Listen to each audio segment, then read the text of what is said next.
Hey guys, what's up?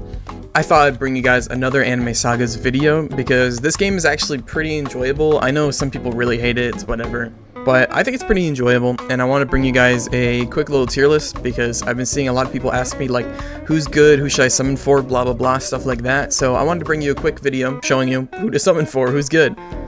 Now keep in mind this is all my personal opinion, so if you disagree with any of this and you think like someone I put really low should be higher, please let me know in the comments. I'll definitely respond, I'll read it, and yeah, we'll go from there. Also, make sure you guys subscribe. I'd really appreciate it. We're super close to 1,000 subscribers, and I'd love to hit that before the end of this month. So that being said, let's jump into the tier list. Alright, so first up, we actually have Goku. Goku is really bad. Every experience I've had with him is really bad. I'm gonna kind of like rush through the rares just so we can get through this because there's gonna be quite a few of them. And this is a little bit of spoiler warning, but none of the rares are good. Like, genuinely. I'd probably put Naruto, Luffy, Itadori, Tanjiro, and Ichigo. I'd probably put them all in D. Honestly, there's like no reason to sort this either. They're just all bad. Like, at least with my experience, they've all been really bad. So I actually just sorted this tier list a little bit. We have unusable, decent, useful, good, and amazing. Basically, if you're an unusable, you're trash, like just don't even worry about using it. If you're indecent, that means you can get away with it. Useful is they have a purpose, but they're not like broken.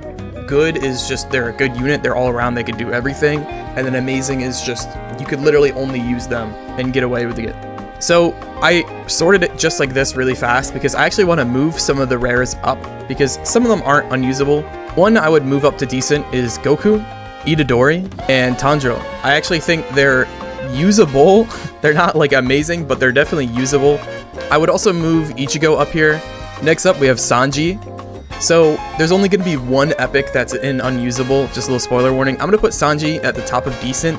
You could definitely get away with using him. His spin kick is really good. That's probably his best ability. Nezuko I'm going to put above Sanji. She is actually pretty decent. She's not really that bad. She can handle herself, which is pretty nice. She's just a good early game pickup if you can get it. Vegeta I'm going to put in useful. Vegeta is actually really good, surprisingly. He's pretty enjoyable. I would maybe debate putting him in good, but I'm just going to put him useful for now. And then Usopp I'm putting in unusable. I'm putting him probably the top of unusable because he's like maybe decent. Usopp's just trash. Just do not use him. He's actually horrible. Next we have Sasuke. I'm going to put Sasuke in useful as well. Sasuke is actually really good, surprisingly, as well. He's pretty good too if you guys want to do that like Naruto thing where you run Pain and Sasuke together. That's a good early game team up. Next is Inosuke. Inosuke I'm going to put in good. Inosuke is actually pretty good as well. He's really good for like early game DPS if you don't have anyone.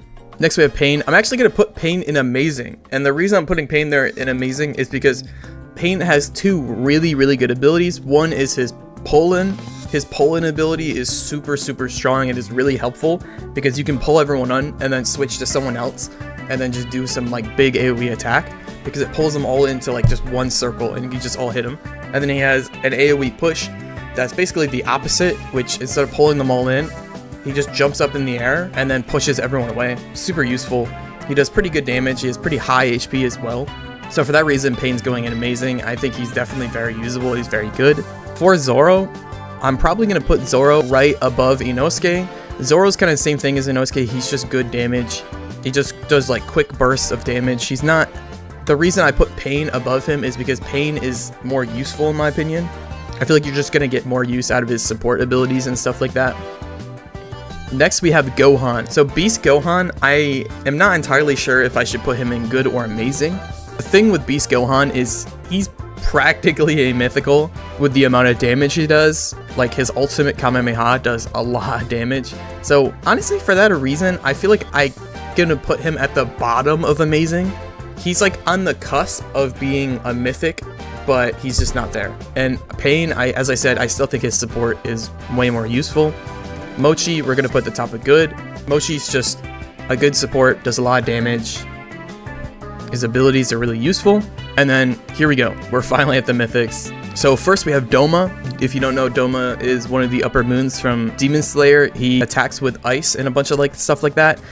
His probably strongest thing is he has like a giant AoE ice circle that he does where he spins around. And then he also places ice turrets down on the ground as well, which is super useful support because you can just throw those down and then switch to somebody else and start doing damage.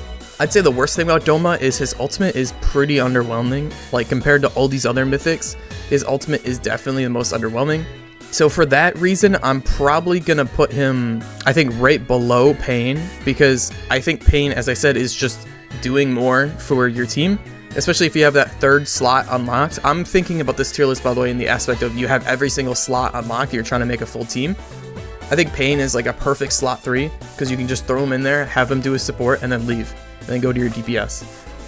Doma is kind of the same thing, but it's a little less useful because he just places a turret instead of pulling people inwards or pushing people away. So for that reason, I'm putting Doma below Pain. Next, we have Denji from Chainsaw Man. This was my first mythic. I've been using him quite a lot. I've actually finally stopped using him and like retired him a little bit. But Denji, I'm just gonna put at the top so far. He has amazing DPS, like genuinely. I think he might have, there's only one other character or two other characters that I know, but Denji, his damage is super explosive. Like he just does fat chunks of damage immediately. The only bad thing with Denji is he just doesn't have good survivability. Like most of his attacks don't have iframes or anything like that. So he's just gonna get hurt really bad. So unless you get one of those traits that gives you bloodlust or like lifesteal, you're gonna struggle a little bit with Denji. But other than that, I mean, he does amazing damage. Next is Sid. So Sid, I'm actually going to put above Denji, which I know might upset some people, but Denji gets held back by his lack of survivability, I would say, and his ultimate being kind of mid. While Sid, on the other hand, I mean, he is so good at surviving and just staying alive. He has a life heal ability, so he can heal himself. He has like a big AoE damage attack where he becomes invincible during it, and then he has a giant slash attack which he teleports and is still invisible in it. So he has two attacks where he could save himself and then one attack where he could heal himself. And I'd say the most broken thing about Sid is his ultimate. His ultimate is I Am Atomic, and it's basically just ginormous attack that you start charging, and then when you drop it, it just does a ridiculous amount of damage. Probably the most damage in the game off of an ability, so for that sole reason, I think Sid's going to amazing. Next character we have is Freeren. Freeren, I honestly right now am just going to put below Denji. Freeren is more of like a ranged attacker and more of a support. Freeren's best ability is definitely, I can't remember exactly what it's called, but it spawns like a little white magic circle on the ground, and what it does is if you or your allies stand in the circle, any attacks that you get hit by do 0 damage to you. And it lasts for a couple of seconds, and that is really useful because you can just come in with Freeren, pop the ability, and then switch back out to like Sid or Chainsaw, and then just have them go crazy while they literally can't take damage. For that reason, I'm just going to put her below him because she does not output as much damage as those two, but she definitely can support really well and help really well, which is super great. Next, we have Okaroon. Okaroon, I know this may upset a couple of people if you have him, but I would say he's probably the worst or second to worst mythic. I'd probably put him below Doma. The problem with Okaroon is most of these units, when you evolve them, they become really, really powerful, or they get a super, super powerful attack. And Okaroon, when you evolve him, his ultimate is trash. The only good thing about Okaroon is he is super fast, and his attacks come back very fast compared to other characters. You basically do really high and fast burst damage with Okaroon, which is obviously super good, but I just don't know how much that's really going to help you realistically when everyone else that's above him, every mythic that's above him, is just providing something more than what Okaroon can do. And finally, we have Rem and Ram. So Rem and Ram, I'm probably going to put at the top of amazing, right above Sid. And if you can't find a video of Rem and Ram, then I don't blame you, because it's actually genuinely very difficult to find a video of them. Basically, no one's gotten them yet, or no one's at least evolved Rem and Ram yet. So take this with a little bit of grain of salt. I've only seen what Rem and Ram can do from testers and stuff like that, so she might not even do the same abilities anymore, but I'm just going to put her at the top amazing. Kind of just imagine her as like a what if, because if she still does what she did while in testing, then she is absolutely broken. Rem has like easily the highest damage in the game. Sid's atomic ability definitely does more than anything she can do, but she does way more damage with the rest of her abilities.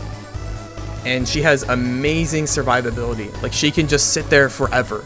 Out of every character in the game, she is literally the character you could probably just stay in with forever, like for the rest of the battle, and not switch once. So yeah, this is going to be my tier list. If you guys see anything you disagree with, or maybe you think, let's just say Mochi should be higher or Gohan should be lower, please let me know in the comments. This is just my opinion, just from playing with this game for like a day now. I've played with practically every character. Rem and Ram and Freeren are the only two characters I actually haven't used, mainly just because I don't have Rem, and then Freeren, I just haven't bothered using them because I have friends that use them, so I've seen what she can do. I just haven't used her myself. And yeah, that about wraps up this video. Thank you guys so much for watching. I love you guys. Make sure you have a good day, and see ya.